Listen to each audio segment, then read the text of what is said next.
In the first step, attach the radio-controlled clock movement to the back of the clock with a metal hook.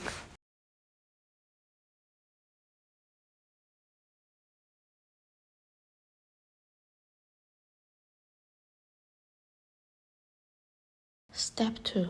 Install the hour, minute, and second hands parallel to 12 o'clock on the movement shaft.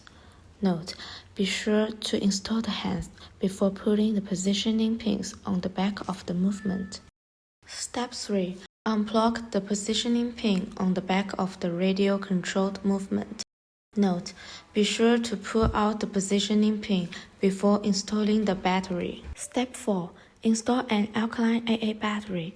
At this time, the 3 hands will stop at 12 o'clock after a circle, and it will automatically start to look for the radio signal and point to the right time.